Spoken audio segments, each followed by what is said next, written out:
Welcome to I classes. तो कैसे हैं आप लोग? आज के क्लास में हम लोग 10वीं क्लास के केमिस्ट्री तत्वों के आवर्ती वर्गीकरण चैप्टर 5 का इंपॉर्टेंट ऑब्जेक्टिव्स एवं क्वेश्चन बैंक के ऑब्जेक्टिव्स भी पढ़ेंगे। तो चलिए इसको शुरू करते हैं बच्चों। इसमें देखिए बच्चों, पहला क्वेश्चन इसमें देखते हैं हम लोग। चलिए इसको शुरू करते हैं। देखिए इसमें पहला क्वेश्चन देखते हैं बच्चों। देखिए कह रहा है इसमें कि आवर्त सारणी के उदग्र स्तंभों को क्या कहा जाता है? आवर्त सारणी के उदग्र स्तंभों को क्या कहा जाता है? वर्ग या समूह कहा जाता है। आवर्त सारणी में ऐसे ऐसे उदग्र स्तंभ रहते हैं, ठीक है, उन्हें हम लोग क्या कहते हैं बच्चों? तो उन्हें हम लोग क्या कहते हैं? आवर्त सारणी के उदग्र स्तंभों को क्या कहते हैं बच्चों? ये, ठीक है, आवर्त सारणी के ऐसे उदग्र स्तंभ होते हैं। ये पहला है, ये दूसरा है। इन्हें हम लोग कहते हैं वर्ग या समूह, ठीक है, ग्रुप कह देते हैं इसको, ठीक है। नेक्स्ट क्वेश्चन देखते हैं बच्चों। इसमें कह रहा है कि आवर्त सारणी के प्रथम वर्ग के सदस्य हैं। प्रथम वर्ग के सदस्य कौन सा है? अम्लीय, क्षारीय, अक्रिय, मिश्र धातु। तो क्षारीय धातु क्या होता है बच्चों? इसका सही आंसर क्षारीय धातु, ठीक है। नेक्स्ट क्वेश्चन देखते हैं बच्चों। कह रहा है कि आवर्त सारणी में शून्य समूह का तत्व है। शून्य समूह मतलब कि 18वें समूह का तत्व है, वो होता है बच्चों हीलियम। इसका थोड़ा सा सिंबल सही नहीं है, ये एच ई होता है, एच कैपिटल लेटर, ई स्मॉल लेटर, ठीक है। नेक्स्ट क्वेश्चन देखते हैं बच्चों। इसमें कह रहा है मीथेन में कितने सहसंयोजक बंधन होते हैं? मीथेन में कितने सहसंयोजक बंधन होते हैं? तो ये हम लोग देखते हैं, 4 होते हैं। कार्बन है, कार्बन है, कार्बन, कार्बन हाइड्रोजन के बीच ये एक बॉन्ड हुआ, ये एक बॉन्ड हुआ, ये एक बॉन्ड हुआ, ये। तो इसमें कोवैलेंट बॉन्ड कितने हैं बच्चों? तो कोवैलेंट बॉन्डों की संख्या कितनी है? 4, ठीक है।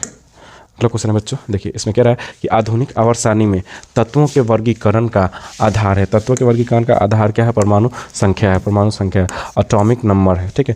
नेक्स्ट क्वेश्चन देखते हैं बच्चों। इसमें कह रहा है कि अमोनिया के अणु में नाइट्रोजन एवं हाइड्रोजन के परमाणुओं की संख्या का अनुपात है। तो अमोनिया का फॉर्मूला क्या होता है बच्चों? NH3, ठीक है। तो यहाँ नाइट्रोजन और हाइड्रोजन के परमाणुओं का अनुपात कितना है? तो 1:3। तो इसका सही आंसर हो जाएगा ये। नेक्स्ट क्वेश्चन देखते हैं बच्चों। इसमें कह रहा है कि लोहे की परमाणु संख्या कितनी होती है? लोहे की एटॉमिक नंबर कितना होता है? 26, ठीक है। अगला क्वेश्चन है, देखिए इसमें कह रहा है आधुनिक आवर्त सारणी में वर्गों की संख्या ऊर्ध्व स्तंभ या समूह की संख्या होती है। वर्गों की संख्या कितनी होती है बच्चों? 18, है ना। आधुनिक आवर्त सारणी में वर्गों की संख्या कितनी होती है? 18, ग्रुप्स 18 होते हैं। आधुनिक आवर्त सारणी में क्या होगा? मॉडर्न पीरियोडिक टेबल, ठीक है। देखिए बच्चों अगला क्वेश्चन देखते हैं। ओजोन के एक अणु में ऑक्सीजन के परमाणुओं की संख्या कितनी होती है? तो ओजोन का फॉर्मूला क्या होता है बच्चों? ये O3। तो ऑक्सीजन के एक अणु में परमाणुओं की संख्या कितनी है? 3 है। तो इसका सही आंसर क्या हो जाएगा? 3, ठीक है। नेक्स्ट क्वेश्चन देखते हैं बच्चों। इसमें कह रहा है कि आवर्त सारणी में कितने आवर्त यानी कि 36 पंक्तियाँ है। तो आवर्तों की संख्या कितनी है बच्चों? 7। आधुनिक आवर्त सारणी में आवर्तों की संख्या कितनी है? 7, यानी कि पीरियड्स कितने हैं? 7। हीलियम कैसा तत्व? हीलियम एक अक्रिय है ना, अक्रिय गैस है ना, ये रिएक्टिव नहीं होता है। अगला क्वेश्चन है, कह रहा है कि आवर्त सारणी में कितने आवर्त है? आवर्त सारणी में आवर्तों की संख्या कितनी है? 7। अभी तो आया था पीरियड, कितने पीरियड्स हैं? 7, ठीक है। नेक्स्ट क्वेश्चन है बच्चों। कह रहा है कि त्रिक का नियम निम्नलिखित में से किसने प्रतिपादित किया था? त्रिक का नियम किसने दिया था? न्यूलैंड्स द्वारा, डॉबेराइनर द्वारा, मेनलिफ द्वारा, मोजले। तो ये दिया था बच्चों डॉबेराइनर, ठीक है। डॉबेराइनर का त्रिक नियम था। अष्टक का नियम निम्नलिखित में से किसके द्वारा प्रस्तुत किया गया? अष्टक, न्यूलैंड्स का अष्टक नियम। तो न्यूलैंड्स द्वारा, किनके द्वारा? न्यूलैंड्स द्वारा, ठीक है। देखिए अगला क्वेश्चन है बच्चों। मेनलिफ के आवर्ती नियम के अनुसार तत्वों के गुणधर्म इनमें से किनके आवर्ती फलन होते हैं? तो तत्वों के गुणधर्म उनके परमाणु द्रव्यमान के आवर्त फलन होते हैं। ये किनके अकॉर्डिंग? मेनलिफ के अकॉर्डिंग, यानी कि मेनलिफ के पीरियोडिक टेबल में, है ना, परमाणु द्रव्यमान के आवर्ती फलन होते हैं इसके सारे गुणधर्म, ठीक है। अगला क्वेश्चन है बच्चों। मेनलिफ ने तत्वों को किनके बढ़ते क्रम में वर्गीकृत किया था? क्लासिफिकेशन किया था इन्होंने किसके आधार पर? एटॉमिक मास के आधार पर। कहाँ है एटॉमिक मास? मतलब परमाणु द्रव्यमान, ठीक है। देखिए अगला क्वेश्चन है बच्चों। आवर्त सारणी के किसी समूह विशेष में तत्वों के विद्युत धनात्मक अभिलक्षण ऊपर से नीचे की ओर क्या होते हैं? तो ये क्या होते हैं बच्चों?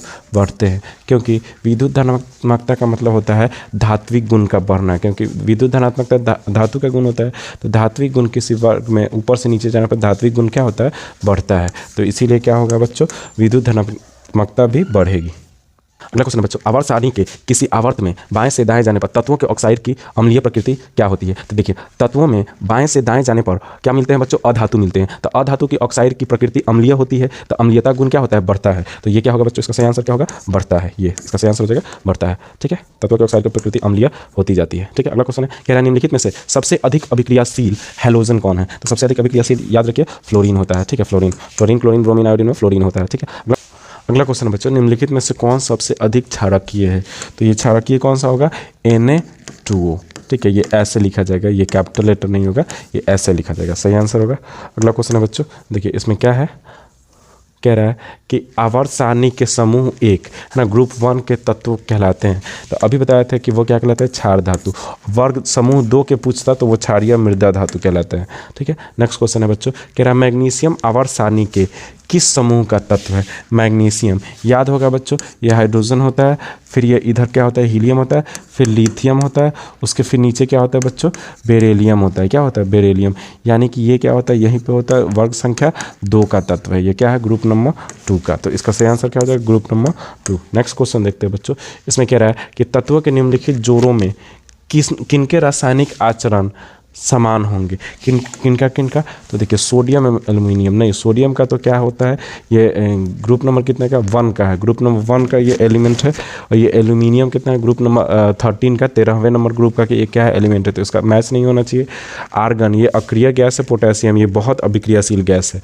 बोरान एवं जर्मेनियम ये भी नहीं होगा। तो इसका सही आंसर क्या होगा, नाइट्रोजन एवं फास्फोरस। नाइट्रोजन फास्फोरस एक ही ग्रुप के तत्व है ना। नाइट्रोजन फास्फोरस कितना के है, 15 नंबर ग्रुप के क्या है, तत्व हैं। अगला क्वेश्चन है बच्चों, देखिए क्या रहा है इसमें, निम्नलिखित तत्वों में किसकी संभावना है कि यह अधात्विक अभिलक्षण को प्रदर्शित करता है। तो अधात्विक अभिलक्षण को कौन प्रदर्शित करता है, इसमें ब्रोमीन। ये रहा ब्रोमीन। ठीक है, अगला क्वेश्चन देखते हैं बच्चों, इसमें क्या रहा है, आधुनिक आवर्त सारणी का दीर्घतम रूप किसकी प्रस्तुतिकरण है। आधुनिक आवर्त सारणी का दीर्घतम रूप जो है मोसले का है ना, हेनरिक मोसले। तो इसका सही आंसर हो जाएगा बच्चों मोसले। ये ऐसे लिखा जाता है, मोसले इसमें लिखा हुआ है, ये मोसले होगा। ठीक, देखिए अगला क्वेश्चन है बच्चों, निम्नलिखित तत्वों में कौन सबसे अधिक अधात्विक गुण को प्रदर्शित करता है। तो सबसे अधिक अधात्विक गुण को प्रदर्शित करता है बच्चों क्लोरीन। क्या बच्चों, क्लोरीन। ठीक है, अगला क्वेश्चन है बच्चों, देखिए इसमें कह रहा है कि इनमें किसने कहा कि तत्वों के मूल गुणधर्म उनके परमाणु संख्याएं हैं, न कि परमाणु द्रव्यमान। ये कहा था मोसले ने, है ना, फ्रेडरिक हेनरी मोसले। ठीक है, अगला क्वेश्चन देखते हैं बच्चों, कह रहा है इसमें आधुनिक आवर्त नियम के अनुसार तत्वों का गुणधर्म किसके आवर्त फलन होता है, परमाणु संख्या के आवर्त फलन होता है, मतलब कि एटॉमिक नंबर के। ठीक है, अगला क्वेश्चन है आधुनिक आवर्त सारणी में बाईं से दाईं ओर जाने पर परमाणु का आकार क्या होता है, घटता है। परमाणु का आकार घटता है, जबकि किसी आधुनिक आवर्त सारणी में किसी वर्ग में ऊपर से नीचे जाने पर परमाणु का आकार क्या होता है, परमाणु साइज क्या होता है, बढ़ता है। ठीक है, अगला क्वेश्चन देखते हैं बच्चों, इसमें क्या है, अगला क्वेश्चन है बच्चों, वुल्फगांग डॉबेराइनर किस देश से संबंधित थे। तो वो थे बच्चों जर्मनी। ठीक है, नेक्स्ट क्वेश्चन देखते हैं बच्चों, देखिए इसमें क्या रहा है, अगला क्वेश्चन कह रहा है इसमें मेंडलीफ का जन्म कब हुआ था।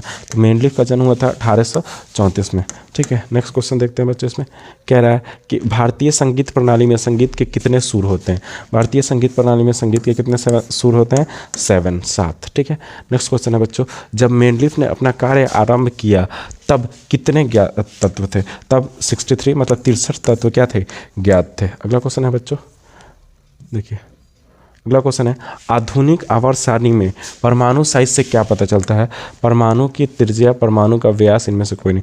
परमाणु की क्या होती है, त्रिज्या, है ना, रेडियस ऑफ एन एटम। अगला क्वेश्चन है बच्चों, 1 पिकोमीटर कितने मीटर के बराबर होना चाहिए। तो देखिए इसको हम लोग क्वेश्चन को थोड़ा समझते हैं। देखिए इसमें एक मिली होता है, फिर क्या होता है, माइक्रो होता है, फिर नैनो होता है, फिर पीको होता है, फिर फेम्टो होता है, लेकिन इतना ही का नीड है हम लोग को। तो इसमें क्या होता है, 10⁻³ मीटर। ओके, यहाँ होता है 10⁻⁶, 10⁻, ये क्या होता है, -9 होता है, और 10⁻12। तो इसका सही आंसर क्या हो जाएगा, 10⁻12 ये हो जाएगा। ये ऐसे लिखा गया होगा 10⁻12 मीटर। तो इसका सही आंसर क्या हो जाएगा, 10⁻12 मीटर। ठीक है, नेक्स्ट क्वेश्चन देखते हैं बच्चों, इसमें क्या रहा है कि किसी भी तत्व की संयोजकता कैसे निर्धारित की जाती है। तो वो क्या होता है, इलेक्ट्रॉनों की संख्या से, है ना, इलेक्ट्रॉनों की संख्या से। तो इसका सही आंसर है ये। अगला क्वेश्चन देखते हैं बच्चों, देखिए इतना ही क्वेश्चन है। ठीक है, अगला क्वेश्चन के लिए हम लोग आगे मिलेंगे।